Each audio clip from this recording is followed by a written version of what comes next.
میں نے کہا اس نے امام حسین کو پاگل کہا؟ آپ کے کانوں پر جھو تک نہیں رہیں گے؟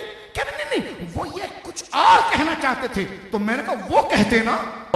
نعرے لگانے سے صرف عاشق رسول بننا ہوتا تو پاگل تھا حسین جو سر نیزے پہ چڑھا دیا. جو کہنا چاہتے تھے وہ کہتے نا. اس نے پاگل کیوں کہا؟ کہتے جناب جذبات تھے. میں نے کہا تم نجدی کتوں، تمہارا کام ہی ادب و تعظیم نہیں ہے. تمہارے جذبات ہوتے ہیں تو الفاظ نہیں ہوتے، الفاظ ہوتے ہیں تو جذبات نہیں ہوتے. یہ کام سنیوں کا ہے جن کے جذبات بھی جواہ ہے اور الفاظ بھی اعلیٰ ہوتے ہیں.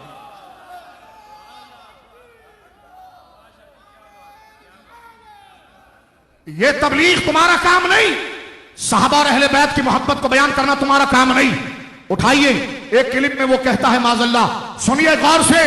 تبلیغی دیوبندیوں سنو غور سے، سنو غور سے. آسمانی کتاب ہے، اللہ کا کلام نہیں ہے. زبور آسمانی کتاب ہے، اللہ کا کلام نہیں ہے. انجیل آسمانی کتاب ہے، اللہ کا کلام نہیں ہے. صحیفے 150 چھوٹے پمفلٹ کتابیں، چھوٹی کتابیں، وہ آسمان کی کتابیں ہیں، وہ اللہ کا کلام نہیں ہیں.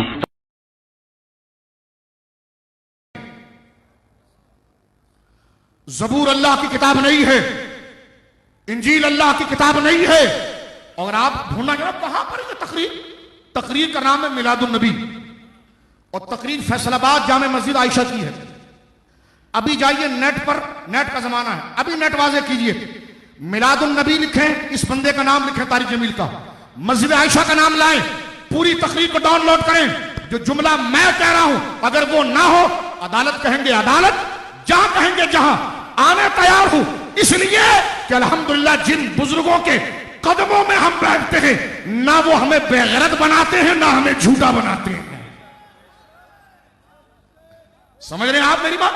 کہتا ہے توریت اللہ کی کتاب نہیں، زبور اللہ کی کتاب نہیں، انجیل اللہ کی کتاب نہیں. پھر آگے چل کر میں نے سنا کہ شاید کوئی الگ بات ہو. کہتا نہیں، قرآن اللہ کی کتاب ہے. اگر یہ اللہ کی کتاب ہوتی تو اس میں رد و بدل کیوں ہوتا؟ ایک کلپ سنو. اور کہتا ہے کہ رسول اللہ لیٹے ہوئے ہیں، جملہ کہتا ہے رسول اللہ لیٹے ہوئے ہیں اور آپ کی ناف نظر آ رہی ہے. امام حسن کھیلتے ہوئے آئے، دیکھا کہ نانا کی ناف کا سوراخ ہے. یہ جملے اس کے ریکارڈ سنیے. نانا کے ناف کا سوراخ نظر آیا، امام حسن نے وہیں سے پیشاب کی دھار ماری. آپ سوئے ہوئے تھے، آنکھیں لگی، کبھی کبھی آپ چادر، ایک چادر اوپر ایک تہمد نیچے، آپ چادر اوپر لیے سو رہے تھے، کرتا نہیں، چادر اوپر سے ہٹ گئی. حضرت حسن آئے، چھوٹے بچے، اور دوڑتے دوڑتے اگر اپنے نانا کے پیٹ پہ چڑھ گئے. آگے ناف نظر آیا تو بچے کو یوں نظر جیسے یہ سوراخ ہے. اس نے وہیں دھار ماری، پیشاب کی، وہیں دھار ماری، پیشاب کی. اور جب پیشاب کی دھار ماری تو آپ کی آنکھ کھلی تو آپ چپ کر کے لیٹے رہے. امام حسن نے وہیں سے پیشاب کی دھار ماری. کس نے بولا یہ جملہ؟ طارق جمیل نے.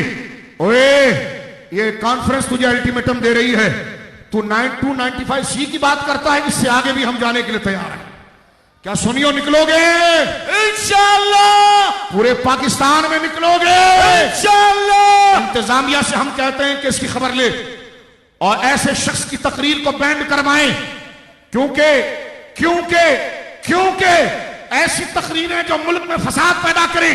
میں کہتا ہوں تبلیغیوں، آج تم نے حضرت ابراہیم کو بڈھا کہا، موسیٰ بھاگا، تم نے یہ کہا، تم نے کہا امام حسن نے نانا کے پیٹ پر پیشاب کی دھار ماری، تم نے کہا حسین پاگل تھا، معاذ اللہ، تم نے کہا اللہ بھی ہنستا ہوگا، تم نے کہا ہمارے وہاں نکاح یوں ہوتی ہے جس طرح ڈرائیور کہتا ہے اور جان دے جان دے جان دے آن دے آن دے آن دے. ساری مسجد ہنس رہی ہے. تم نے کہا کہ حضرت عائشہ نبی کی صحبت میں رہ کر نہیں بدلی. یہ اس بات کا بھی ثبوت ہے کہ نبی کی صحبت مل کے بھی عورت نہیں بدل سکتی. نبی کی صحبت مل کر بھی عورت نہیں بدل سکتی. انتظامیہ ان کتوں کو لگام دے. بے شک بے شک. میں نے حدیث پڑھی آپ کے سامنے، صحابہ کی گستاخی کی ہے. تبلیغی جماعت پر اور انتظامیہ بکھرے نہیں. 90 کلو چرس انہی کے بستر سے پکڑی گئی تھی میں. پریشانی کی ضرورت نہیں. تمہیں ٹھوکنے کے لیے، فوجیوں کو مارنے کے لیے، وردیوں میں تمہیں مارنے کے لیے پلاننگ رائیوڑ میں ہی ہوتی ہے. یہ وہ لوگ ہیں جو مصطفیٰ کے آل و اولاد کے نہیں، وہ تمہارے کہاں ہو سکتے ہیں؟ جو مصطفیٰ کے غلام ہیں وہ پاکستان کے بھی عاشق ہیں، تمہاری وردیوں سے نہیں تیار کرنے والے ہیں۔ سمجھ رہے میری بات آپ؟ لہٰذا ہم یہ کہتے ہیں اور تبلیغی جماعت سے کہتے ہیں کہ اس کو ہٹائیں، اس لیے کہ آج اگر ابراہیم علیہ السلام کو بڈھا کہا جائے، امام حسن کو حسین کو پاگل کہا جائے، اور آج معاذ اللہ حضرت موسیٰ کے لیے گھٹیا جملے، اور ایک جملے میں کہتا حضرت عمر جو ہے وہ بھیگی بلی کی طرح بن گئے،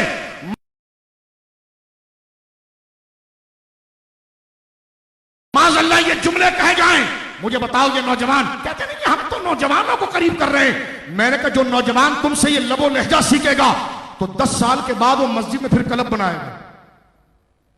کیا بنائے گا؟ کلب بنائے گا۔ اس لیے کہ جب دین میں نبیوں کے لیے ایسے جملے کہے جا سکتے ہیں تو بعید نہیں کہ تیری داڑھی بھی وہ مونڈے، کہ جب حضرت ابراہیم کی قدر نہیں، حضرت حسین کی قدر نہیں، کربلا والوں کو تو نے پاگل کہہ دیا تو پھر بچے گا کون؟ یہ امت بچی اس لیے ہے، یہ پاکستان بچا اس لیے ہے کہ عزت رسول اور عزت اہل بیت، عزت صحابہ اور اولیاء کے ادب کرنے والے یہاں موجود ہیں، جو بڑوں کا ادب کرتے ہیں وہ ان کے اس اسٹیج کو خراب نہیں کرتے۔ سمجھ رہے میری بات آپ؟ لہذا سنیو، شاہ صاحب کے مبارک جملے میرے ساتھ مل کر کہیں جاگو جاگو، ہاتھ اٹھا کر بولو جاگو، سنیو، تم زندہ قوم ہو، دنیا کے کتوں سے ڈرنا نہیں۔ حسین کربلا میں 72 تھے، سامنے 22,000 اور 40,000 تھے، جھکتے نہیں دیکھے جاتے، جھکتے نہیں دیکھے جاتے، حضرت حر کا نظریہ دیکھا جاتا ہے، اور نظریوں پر نجات ہوتی ہے۔ توجہ کرو، اور میں یہ کہنا چاہتا ہوں، طارق جمیل صاحب کی جماعت کہتی ہے 2 مقدس خواتین، میں نے کہا جی کون مقدس خواتین؟ کہنے لگی جی ایک خاتون وینا ملک تھی اور ایک خاتون نرگس صاحبہ۔ میں نے کہا اتنے تقدس سے آپ نے نام کیوں لیا ان کا؟ کہا یہ امیر صاحب کی صحبت میں آ کر ولیہ ہو گئی۔ توجہ کرنا، یہ جملہ کون ہے جو گلی گلی کوچے کوچے نکلے گا ان کے خلاف؟ تمہاری ماں کی اور میں تمہاری ماں کی جو چادریں ہیں نا، اس کی عزت بھی سیدہ کے جوتوں کے صدقے ہیں۔ میں بہنوں سے، ماؤں سے کہنا چاہتا ہوں، کراچی کی ماؤں کو میں سلام پیش کرتا ہوں، دھرنے کے دوسرے دن کئی ہزار کے قریب، یعنی یوں سمجھے کہ جس کی تعداد ہزاروں میں تھی، وہ عورتیں گھروں سے نکلی اور سیدہ عائشہ کی محبت میں اپنے سے احتجاج کو ریکارڈ کرایا، اس لیے کہ سیدہ کے بارے میں جملے کہنا کہ سیدہ عائشہ رسول اللہ کی صحبت میں رہ کر بھی عورت نہیں بدلی، یہ ہر عورت کو گالی ہے، یہ ہر بیٹی کو گالی ہے، یہ ہر ماں کو گالی ہے۔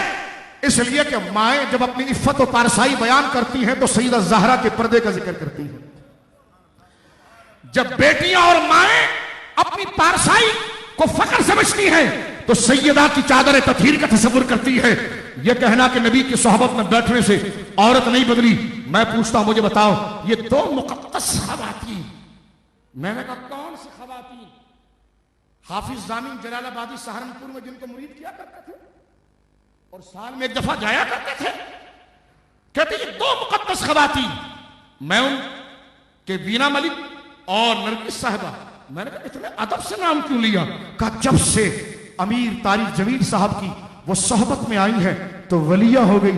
میں نے کہا اوئے تیرے منہ پر تھوکوں میں، اور تجھے یہاں سے اب میں کیا کروں کہ اگر یہ بتا کہ طارق جمیل کی صحبت میں آ کر تم یہ نظریہ سکھاتے ہو کہ طارق جمیل کی صحبت میں آ کر 2 عورتیں پہلے جو گناہگارہ تھی اب وہ ولیہ ہو گئی ہیں اور نبی کی صحبت میں رہنے والی عورت نہیں بدلی؟ یہ ناموس رسالت کا مسئلہ ہے، یہ ناموس رسالت کا مسئلہ ہے، یہ عزت رسول کا مسئلہ ہے۔ حضور کی صحبت پر تبرہ کرنا یہ کفر ہے، ام المومنین کی اہانت کرنا یہ